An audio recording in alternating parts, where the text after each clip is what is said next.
Okay, start ചെയ്യണേ. Outsourcing ആണേ. Outsourcing means sourcing from outside എന്നുള്ളതാണ്.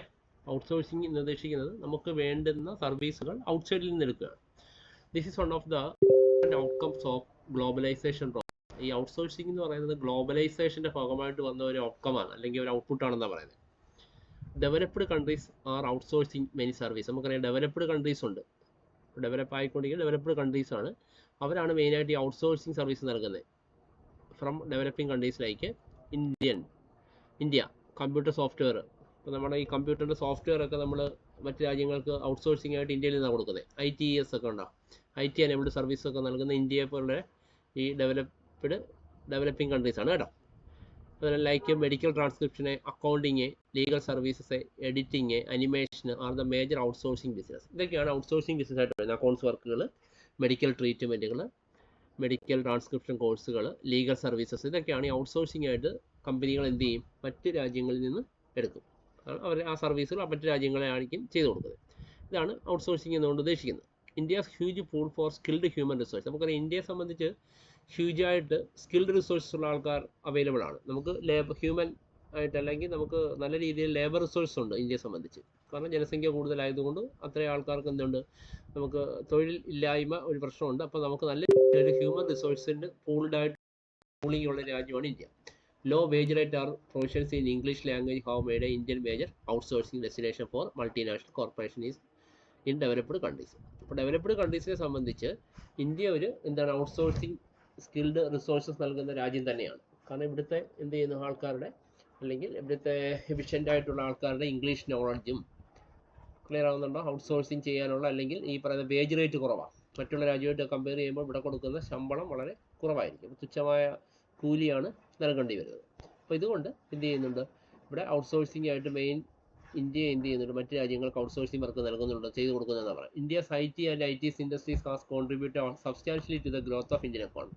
ഈ ഔട്ട്സോഴ്സിംഗ് വർക്ക് ചെയ്യുന്നതുകൊണ്ട് ഇന്ത്യയുടെ IT മേഖലയിൽ നിന്ന്, IT ഇൻഡസ്ട്രിയിൽ നിന്ന് നല്ല രീതിയിലുള്ള ഒരു ഇന്ത്യൻ എക്കോണമി ലഭിക്കുന്നു എന്നുള്ളതാണ് പറയുന്നത്. This industry has created several millions of job in recent time. നമുക്കറിയാം റീസെൻറ്റ് ടൈമിൽ സെവറൽ മില്യൺസ് ഓഫ് ജോബ് എന്ത് ചെയ്യുന്നുണ്ട്, ഈ ഔട്ട്സോഴ്സിംഗ് വർക്കിലൂടെ ഇന്ത്യൻ എക്കോണമിയിലെ ഗ്രോത്തിനെ ആക്സിലറേറ്റ് ചെയ്യുന്നു, വർദ്ധിപ്പിക്കുന്നു എന്നുള്ളതാണ് പറയുന്നത്. ഇനി വേൾഡ് ട്രേഡ് ഓർഗനൈസേഷൻ എന്താ, WTO എന്താണെന്നാണ് പറയുന്നത്. GATT എന്ന് പറഞ്ഞാൽ നമ്മൾ കേട്ടിട്ടുണ്ടല്ലേ, general agreement on tariff and trade.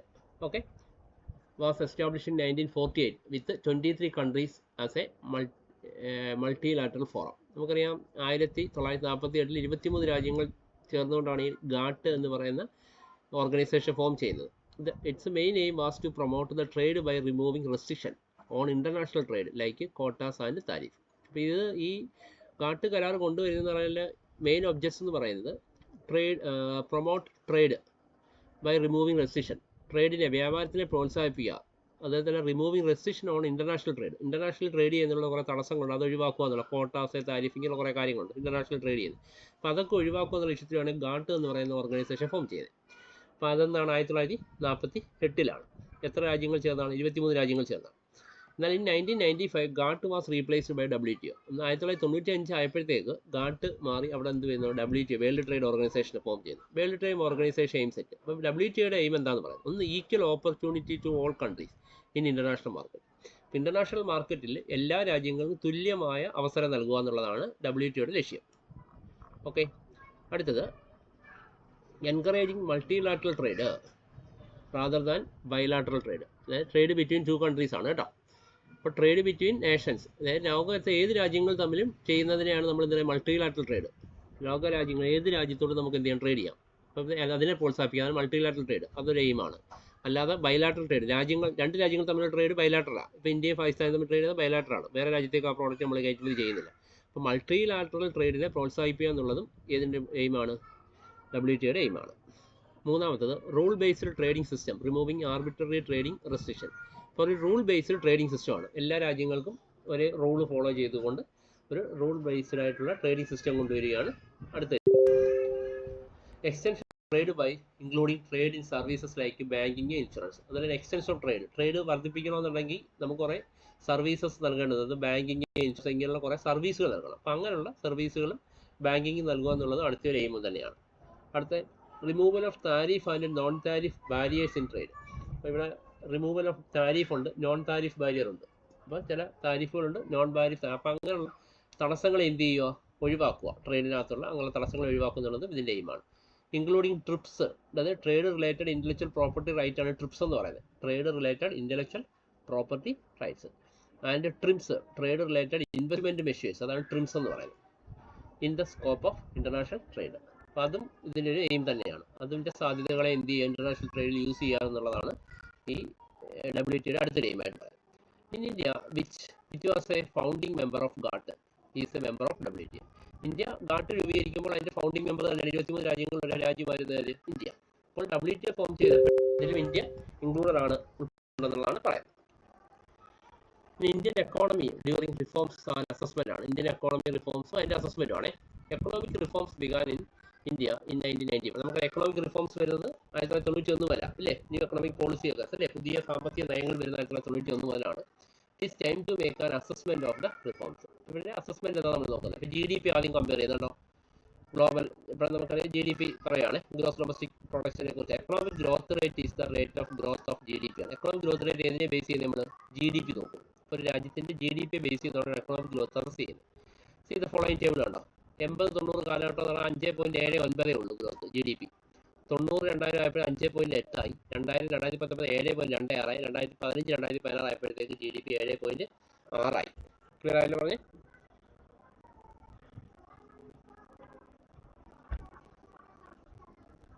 The table shows that there has been marked improvement in GDP growth rate. അപ്പോൾ ഇവിടെ നമ്മൾ ഈ ടേബിൾ കാണിക്കുന്നത് നല്ല രീതിയിലുള്ള GDP ഗ്രോത്ത് റേറ്റ് ആണ് കാണിക്കുന്നത്. The 10th 5-year plan, 10ാം പഞ്ചവത്സര പദ്ധതി ആയപ്പോൾ achieved A record growth rate of 7.9%. ഉണ്ടോ. 10ാം പഞ്ചവത്സര പദ്ധതിയിലാണ് നല്ല രീതിയിലുള്ള ഗ്രോത്ത് റേറ്റ് GDP ഉണ്ടായിരുന്നത് 7.9 ആണ്. During this period India has been A second fastest growing major economy in the world. ഈ കാലയളവിലാണ് എന്ത് ചെയ്യുന്നത്, അതിവേഗം വളരുന്ന ലോകത്തിലെ രണ്ടാമത്തെ ശക്തിയായി ഇന്ത്യ വരുന്നു എന്നുള്ളത് വരുന്നത്. അല്ലെങ്കിൽ അതിവേഗം വളരുന്ന രണ്ടാമത്തെ ലോകരാജ്യങ്ങളുടെ രണ്ടാമത്തെ രാജ്യമാണ് ഇന്ത്യ എന്ന് പറയുന്നത്. The growth is mainly driven by the services and industrial sector. അപ്പോൾ ഗ്രോത്ത് മെയിനായിട്ട് നമ്മൾ നോക്കുന്നത് സർവീസ് ആൻഡ് ഇൻഡസ്ട്രി സെക്ടറെ നോക്കും. അവിടെ നിന്നുള്ള ഗ്രോത്ത് ആണ് എക്കണോമിക് ഗ്രോത്ത് GDP വർദ്ധിപ്പിക്കുന്ന കാരണമാണ്.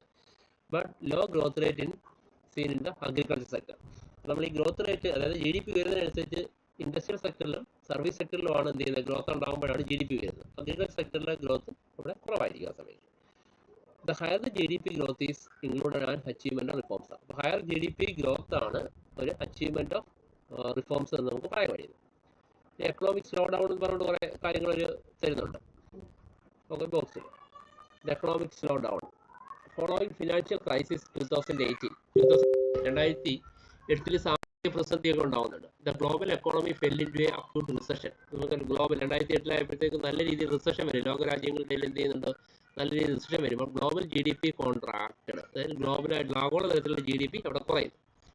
Since this was the worst economic contraction since the great depression in 1930. 1930 പോലുള്ളൊരു ഗ്രേറ്റ് ഡിപ്രഷനിലേക്ക് ലോകരാജ്യങ്ങൾ എന്ത് ചെയ്തു, കൂപ്പുകുത്തുകയാണ് ചെയ്തത് 2008 റിസഷന്റെ സമയം. This is now referred to as the great recession. India was one of the few economies which were not seriously affected by the great recession. India പോലുള്ള രാജ്യത്ത് മാത്രമേ ഉള്ളൂ എന്ത് ചെയ്യുന്നത്, ഈ റിസഷൻ വലുതായിട്ട് അഫക്റ്റ് ചെയ്യാഞ്ഞെന്നുള്ളതാണ്. 2008 ഈ റിസഷൻ വലുതായിട്ട് അഫക്റ്റ് ചെയ്യുന്ന ഒരു രാജ്യമാണ് ഇന്ത്യ എന്നാണ് പറയുന്നത്. India's GDP did not contract. കാരണം ഗ്ലോബൽ GDP കുറയുന്നു, പക്ഷേ ഇന്ത്യയുടെ GDP എന്ത് ചെയ്യുന്നില്ല, ഒരു കോൺട്രാക്ട് ചുരുങ്ങുന്നില്ല, അല്ലെങ്കിൽ അതിൽ ഗ്രോത്ത് റേറ്റിൽ മാറ്റങ്ങളൊന്നും സംഭവിക്കുന്നില്ല. ഇവിടുത്തെ ഗ്രോത്ത് റേറ്റ് സ്ലോ ഡൗൺ, എന്നാലും ഗ്രോത്ത് റേറ്റ് അവിടെ സ്ലോ ഡൗൺ ആവുന്നുണ്ട്, എന്നാലും അത് ചുരുങ്ങുന്നില്ല എന്നുള്ളതാണ്, കുറയുന്നുണ്ടായിരുന്നു. India's grew by more than 9% during 2005-2008. അപ്പോൾ 2005-2008 അവിടെ നമ്മൾ മോർ ദാൻ 9% ആണ് അവിടെ പറഞ്ഞത്. Great recession impacted in India and growth rate decline 6.7 in 2008-9. ഇവിടുത്തെ Indian economy quickly recovered from. അപ്പോൾ ഇവിടെ ഭയങ്കര റിസഷൻ വന്നപ്പോൾ 6.7% വന്നു. എന്നാലും ഇത് പെട്ടെന്ന് എന്ത് ചെയ്ത് റിക്കവർ ചെയ്ത് Indian economy. But the Indian economy quickly recovered from the slowdown and achieved growth rate 8.6 എത്തുകയും ചെയ്തു.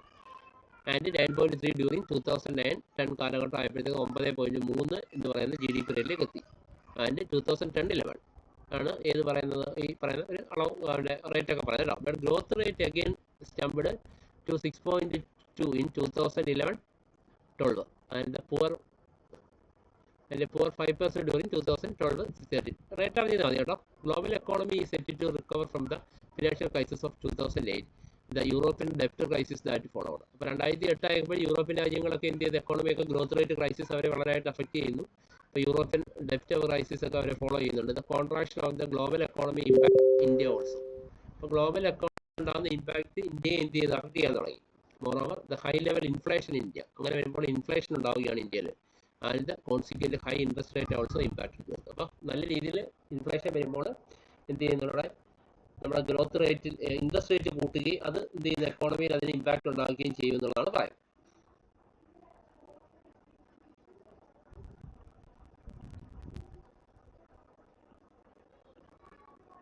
But recently India has smartly recovered from the slowdown. എന്നാൽ ഇപ്പോൾ റീസെൻ്റ്ലി എന്ത് ചെയ്യുന്നുണ്ടോ ഈ പ്രോബ്ലംസിനെ നമ്മൾ സ്മാർട്ടായിട്ട് എന്ത് ചെയ്ത് റിക്കവർ ചെയ്തു എന്നുള്ളതാണ് പറയുന്നത്. ഇന്ത്യസ് ഗ്രോത്ത് റേറ്റ് 2015-16 പറയുന്നത് 7.6 ആണ്. This is highest growth rate in the world. ലോകത്തിലെ GDP റേറ്റോട് നോക്കുകയാണെങ്കിൽ 7.6 ഹയസ്റ്റ് ഗ്രോത്ത് റേറ്റ് ആണെന്നാണ് പറയുന്നത്. ഇത് ഫോറിൻ ഇൻവെസ്റ്റ്മെന്റ് ആണ്, വിദേശ നിക്ഷേപമാണ്. Foreign investment in India has shown big increase in the reform period. അപ്പം റിഫോം പീരീഡിൽ ഈ ഫോറിൻ ഇൻവെസ്റ്റ്മെന്റ് വളരെ കൂടി എന്നാണ് പറയുന്നത്. It includes foreign direct investment. FDI ആണ് ഈ foreign investment, foreign direct investment and foreign institutional investment FII. അതാണ് ഈ ഫോറിൻ ഇൻവെസ്റ്റ്മെന്റ് ഉദ്ദേശിക്കുന്നത്. ഫോറിൻ ഡയറക്റ്റ് ഇൻവെസ്റ്റ്മെന്റും foreign institutional investment both increase sharply. അപ്പോൾ അത് എന്ത് ചെയ്യുന്നുണ്ട്, ഇത് രണ്ടും നമ്മുടെ രാജ്യത്ത് ഇൻക്രീസ് ചെയ്യുന്നതാണ് പറയുന്നത്. കണ്ടോ, അത് ഒരു ഗ്രാഫ് വന്നിട്ടുണ്ട്. ആ ഗ്രാഫിൽ കണ്ടോ, 90 അത് FDI 97 FII 6 ആയിരുന്നു. മൊത്തത്തിൽ ടോട്ടൽ 103. എന്താ 2006 കണ്ടോ, foreign direct investment 7751 foreign institutional investment ഉണ്ടോ 12492. അപ്പം അത് തന്നിരിക്കുക. FDI into India has been increasing at a steady pace of recent times. In 2015, India received $55,560 million foreign direct investment received. This is the largest FDI emerging market. Emerging market ഏറ്റവും largest receiving തന്നെയാണ് India എന്ത് ചെയ്തേക്കുക, foreign direct investment ആയിട്ട് receive ചെയ്തേക്കുന്നതാണ് പറയുന്നത്.